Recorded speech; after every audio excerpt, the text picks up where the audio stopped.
I'm sure that one of the reasons that retirement villages, my parents went into a retirement village, and I can remember my father said to me something that only my father would say to me, to be fair. He'd say, "Oh, well, it's one step, Michael." And I said, "Well, that's a rest home, Dad." He said, "No, no, no."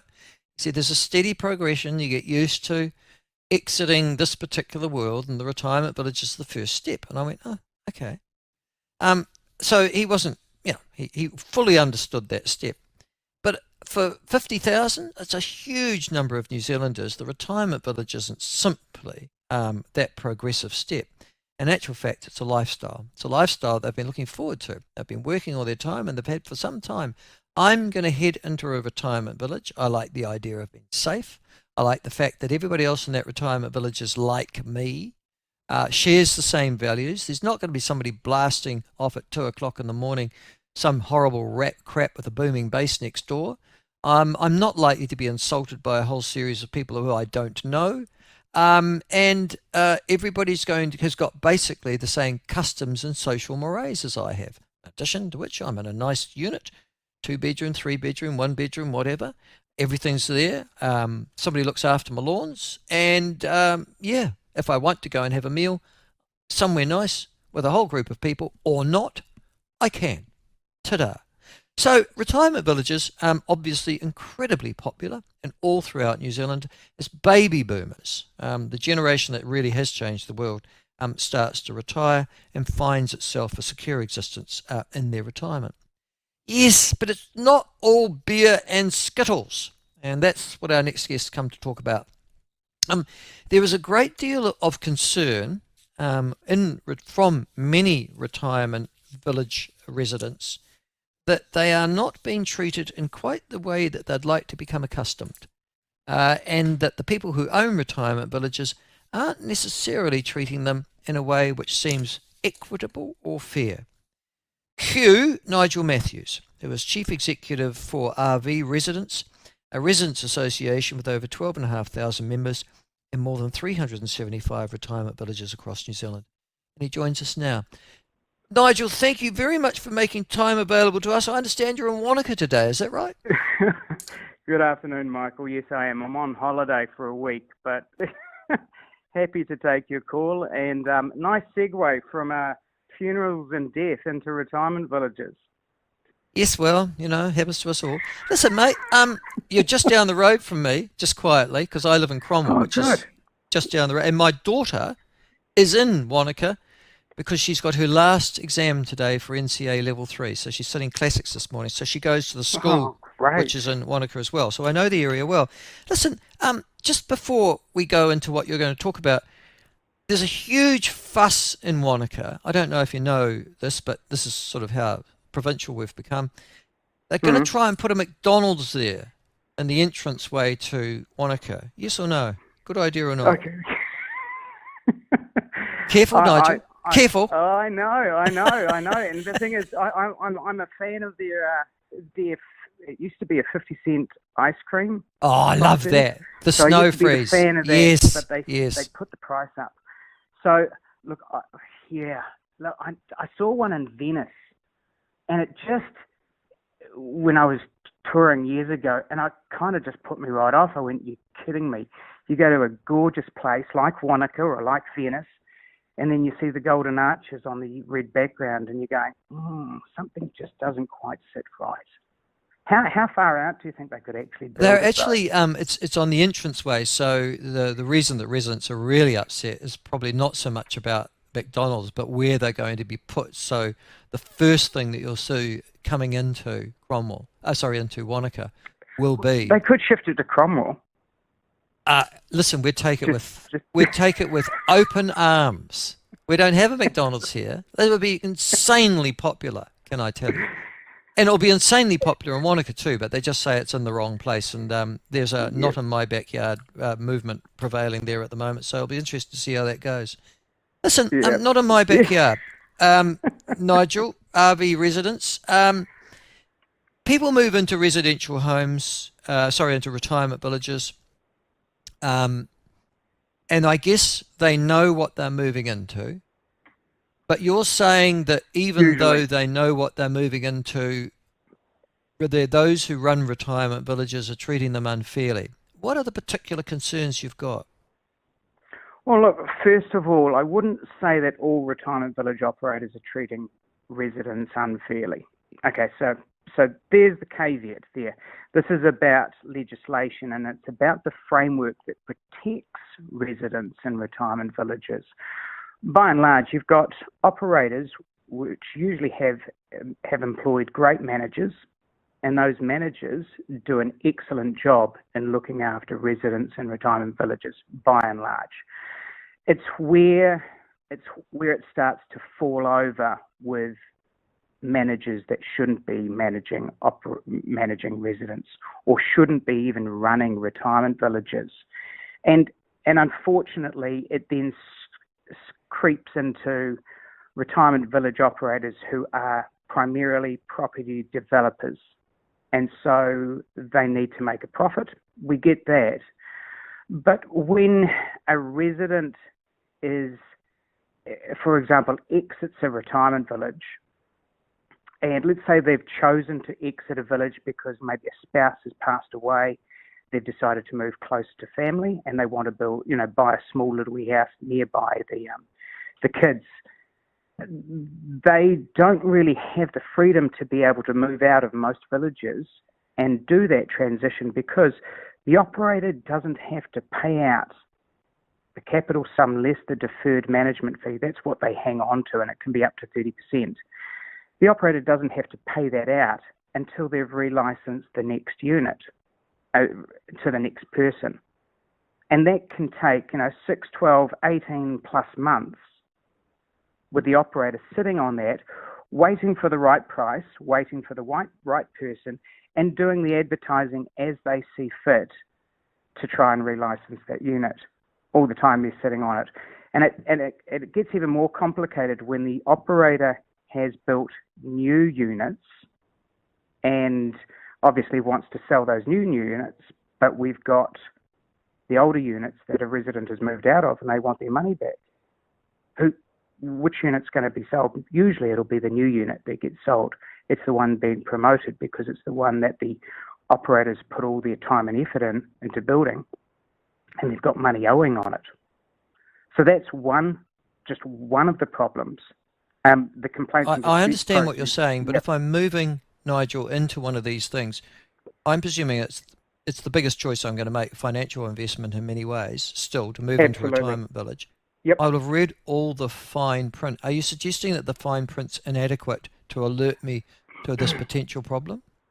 Have you read one of those occupation right agreements? No, I haven't moved into a retirement village. Okay, so, but you're keen to, is that right? No. Okay. No, I'll stay out of one for as long as I can. The whole idea of living with a whole series of people like me right next door to me scares the bejesus out of me. I was thinking maybe an island for you, Michael. Yeah, so was I. Something where you've got your own ecosystem. But as long as it's receiving probably, greenhouse credits from New Zealand, I should be fine. Well done. And I'm glad that you're putting the planet first. But if we come back to when they do read these occupation right agreements, it also comes with a disclosure statement. So those two documents alone could be anywhere from 50 to 100 pages in length. Then you get a copy of the code of practice, because they have to give you a copy of that. That's another 50 plus pages. And you have to, by law, go and see a lawyer who will spend an hour with you and go, yeah. Now, are you sure about this? You happy? Yeah. Okay, There's a couple of things here. But we've asked lawyers where there has, for example, been a clause that says that the operator can continue to charge the deferred management fee or accrue the deferred management fee after exit if it hasn't fully accrued, or they can charge capital loss. In other words, most residents won't get the capital gain, but in some contracts there's a capital loss clause which says if you moved in when the market was at the peak and then you're wanting to move out and it's dipped, the operator can say, well, we're going to refund you less the deferred management fee, but we also want you to make up the shortfall because we've had to sell it at a loss because we've lost money.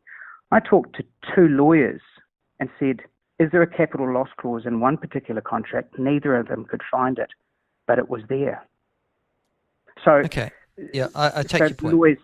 lawyers don't, Necessary. unfortunately. Well, having said that, that's their job. You expect, and you Well, it probably is take. their job, but it's, how do you cover 150 pages of documentation in a 1 hour meeting? Well, We does it just have to need be it an to be hour? simple. No, Okay. I get. Well, the resident's paying for this, so the clock's on. Mm. They could make it as long as they like, but the All right. reality That's is one it's of the issues. unwieldy. You've also that's the repayment of a resident's capital after exit. Repairs and hmm maintenance of chattels and complaints and disputes are two other areas that you've identified. What are the issues there? So repairs and maintenance of chattels. If you move into some villages, it's all taken care of. In other words, your stove blows an element, your dishwasher goes kaput, Yep. they'll fix it. They'll pay for the repair. But we've got operators who feel like, no, that's not their responsibility. So even though they're operator-owned chattels when you move into these units, if something goes wrong, you have to pay for the repair and maintenance. And it's only if the unit is actually well and truly past its use-by date and you want to have an argument that they will replace it in some situations. So we had an example of one operator down south, dishwasher, 13 years old, and it went kaput. They get their contractor to come in. Contractor says, yeah, look, I can fix this for $200. $600 later, the resident gets a repair bill. I said, why don't you just replace it? Oh, no, this is a really good model. So they go back to the operator. The operator says, well, we trust our contractor. He says it's a good model. He says that he's been able to repair it.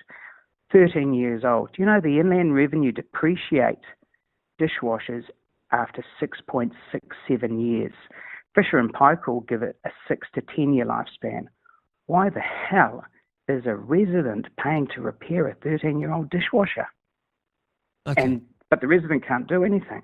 So we just want to see it brought in line with the Residential Tenancies Act, which simply says if it's a chattel that's owned by the operator, That's the the operator's operator or responsibility. the landlord, Yeah. the landlord or the operator is responsible to repair and maintain that chattel. And complaints and disputes, you're saying that that's sort of a circuitous route and very expensive, and you don't get. Oh, average age 81. I can tell you now the majority of residents that have made that Give big up. decision, Yeah. well, they don't want to. Do you want a formal complaint to the manager about their behaviour when you're in that village and you know you can't move out easily? So a lot of complaints don't get made. And when they do get made, it's so laborious and it's legislated. So you've got to follow the framework. It can take over a year just to go through the complaints process. We've said, look, that's ridiculous for this demographic. Let's just have an ombudsman type role, similar to the banking ombudsman or the financial services ombudsman. Let's make it easier.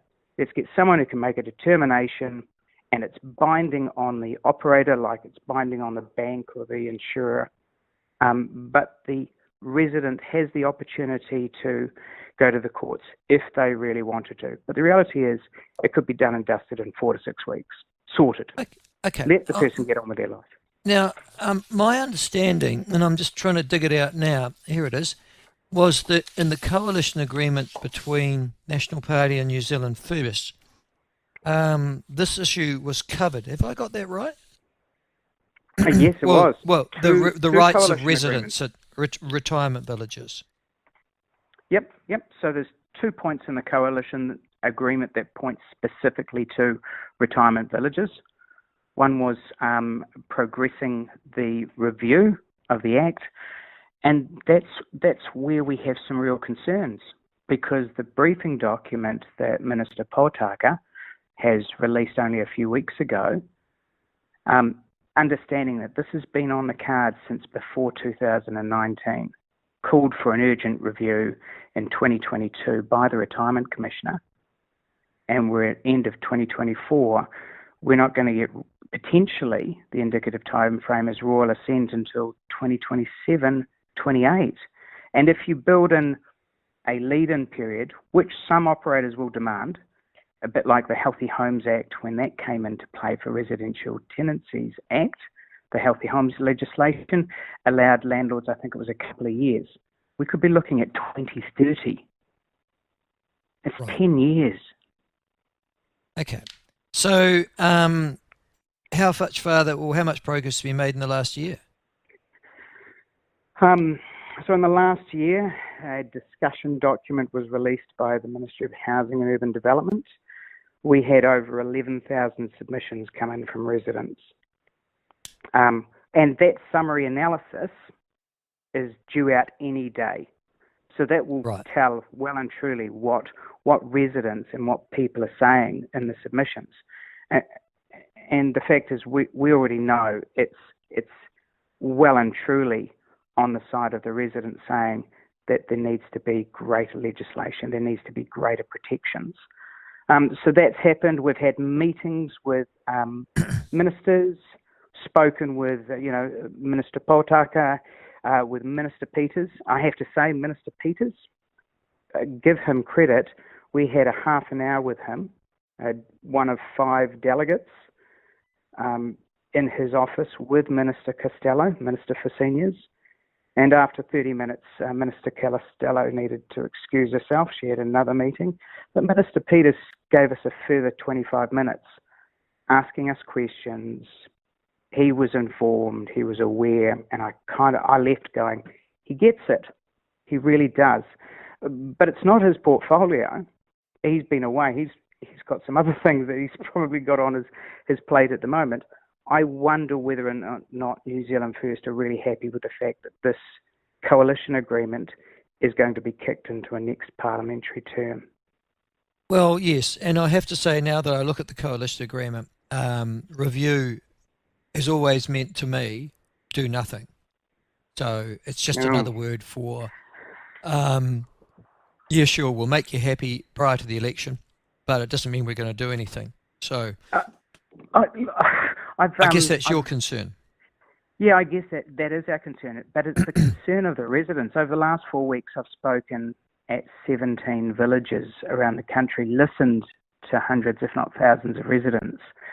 And when we talk about the time frame that was announced, the indicative time frame, in every meeting, someone yells out, "I won't be around by then." There's this frustration.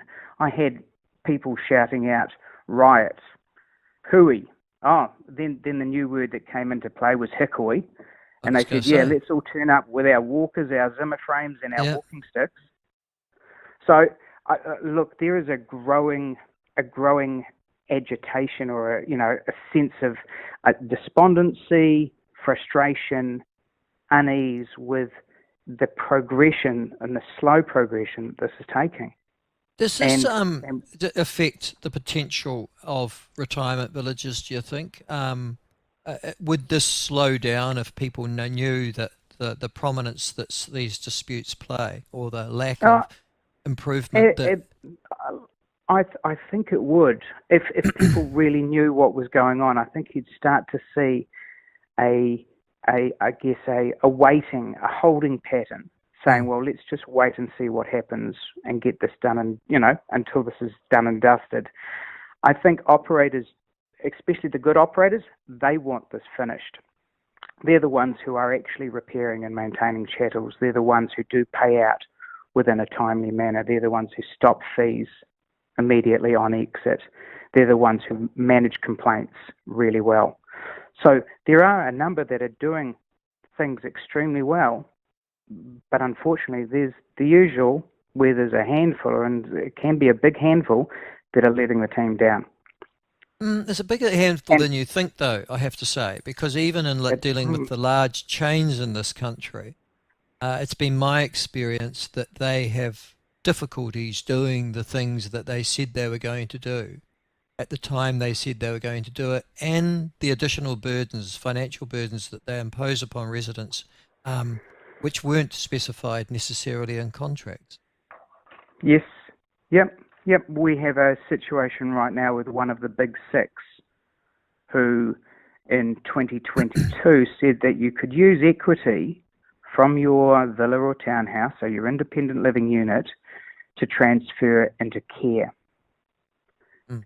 Now there's a complaint that that's been walked back by one of those big six. Yep. To say, no, you can't use the equity now. That was then, but the goalposts have changed. This is now.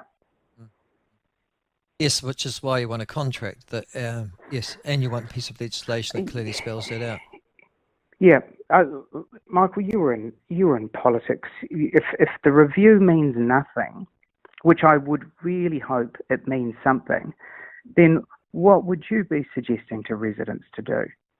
We're talking older demographic, average age 81. Oh, I know the answer to that question. It's really simple.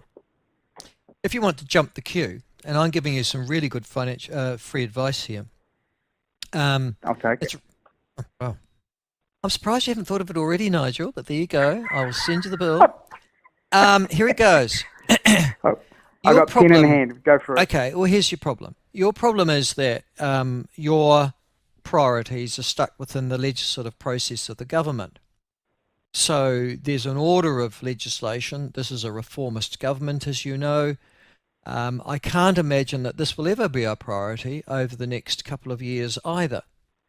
But there is one avenue that you have that doesn't belong to the government in Parliament and allows the introduction of bills into Parliament and can speed the process up. And it's really almost designed for this. And that's called a private member's bill. You write the bill, give it to a private member, a supportive New Zealand First MP, perhaps a new term one like Andy Foster, who's just looking to build his name, introduces it into House, and it progresses through a select committee as a private member's bill, and it jumps the queue in relationship to the legislative logjam in Parliament. That would be my advice. Great. That might be one of the options being explored, but it's really good to get it firsthand as well.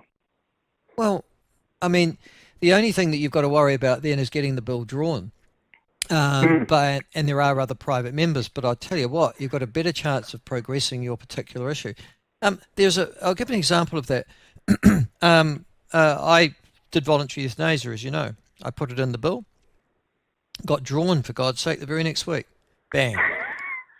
Our Parliament couldn't walk away from that issue. I had commanded Parliament. My bill was there. It had an hour of time, and then it got voted on and sent to a select committee or not, as it turned out. But the point was, Parliament, the entirety of the institution had to engage with that piece of legislation. And I, as a member of Parliament, I wasn't a cabinet minister. I was nobody important. The Prime Minister hated me. But they couldn't run away from that particular issue. I would suggest to you, there's your solution. And you'll jump the process. And look, and I think if we can get change and have that rabbit out of a hat trick that you seem to pull back then, where it literally did get drawn out straight away. It doesn't even need to be a New Zealand First MP. It could be. I noticed that Ingrid Leary, who we have on, the Labour Party MP for Taieri, she'd love to do something like this. Give it to her.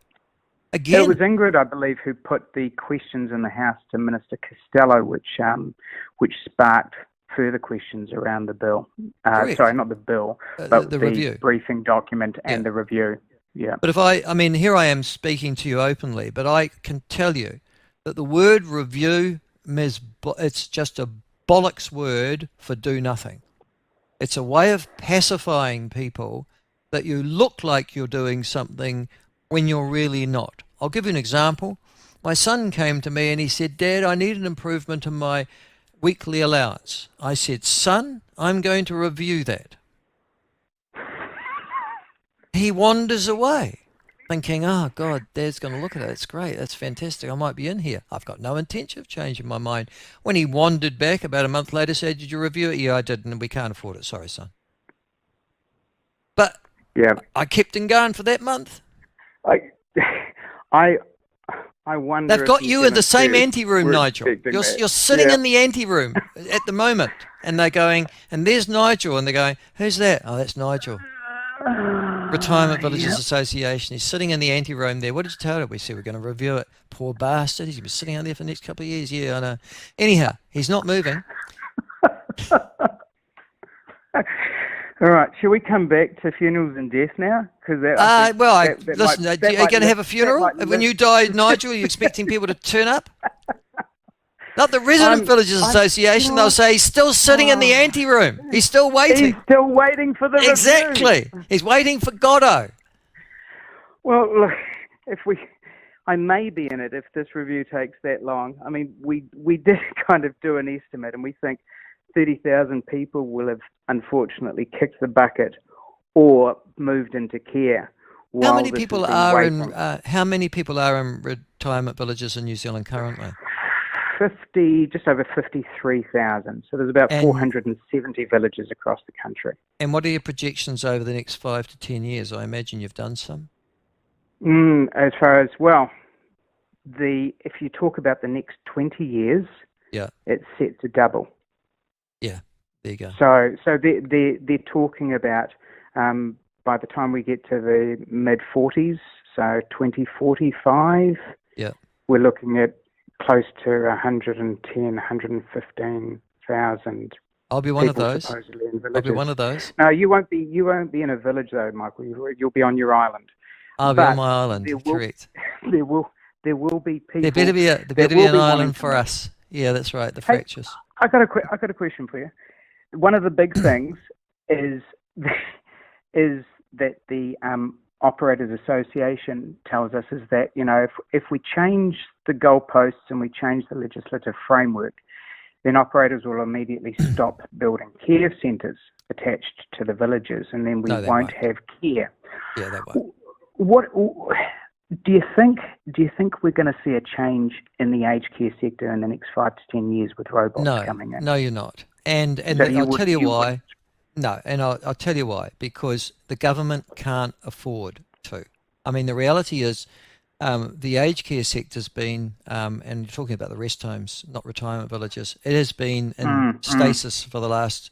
I sat on a district health board, so I think the first year I got elected was 2007. That goes back. And I was a mayor at the time, and I got elected particularly because I wanted to look after the health interests of my city, and I knew that we had a whole bunch of plonkers, mostly bureaucrats, who were going to work against that. Anyhow, got elected. The first thing that came up was rest home care, and they were cutting the amount of assistance to homes, and somebody said, one of the bureaucrats from the Ministry of Health, if you do that, you'll force more people into rest homes, and we don't want that to occur. So they didn't do that, and the Ministry of Health sent out a directive that they couldn't reduce the hours that were available to people who are resident in their own homes, to just do the vacuuming, cleaning toilet and stuff like that. Mm-hmm. Subsequently done it, but that's not the point. Rest homes are where the government loses huge amounts of money. And it's the last option that they want to get into it. So the more people that end up in rest homes, it's open-ended, the more money the government has to pay.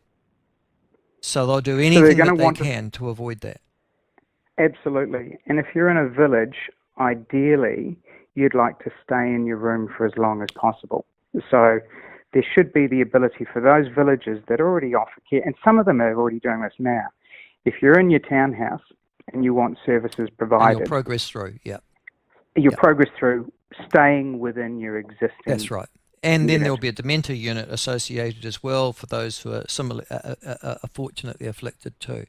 And that, but that's the reason they build that rest home, and the reason they have that dementia unit is to get you into the retirement village at the end of the day. So it's a straight out commercial decision. It's an attractant. And there's another issue, which is where the promotion or the disclosure about building a rest home or continuum of care facility on site is normally in the disclosure statement. So residents read that and go, fantastic, I'm moving in now, it'll be built in the next 3 to 4 years. I'll be sweet if I need it. 3 to 4 years comes along, they haven't even got the consent approved yet to start building it because they've built some more villas because they needed to get some more money. So again, you've got residents that have moved into the villages on the understanding that there would be this continuum of care, and then it doesn't eventuate, and there's no legislation. No comeback. Yeah. There's zero comeback. Basically, residents. Mind are you, stuck that you've talked to developers full stop. You know, it's like the people buying a section in a housing development, and the developers saying there's going to be a tennis court there, and there's going to be a kids playground here, and there's going to be green fields there, and you moved in, and the developer says, I've changed my mind. And listen, don't start me on developers, mate. Nigel, thank you very much for joining us. I hope you have a wonderful time in Wanaka. Yeah, and we look forward to catching up with you in the future and to see if there has been any progress on this in the new year, okay? Well, I would like to be able to say that yes, there will be, and we'll be able to put that word review to rest. Good on you. Thanks, Nigel. Thank you.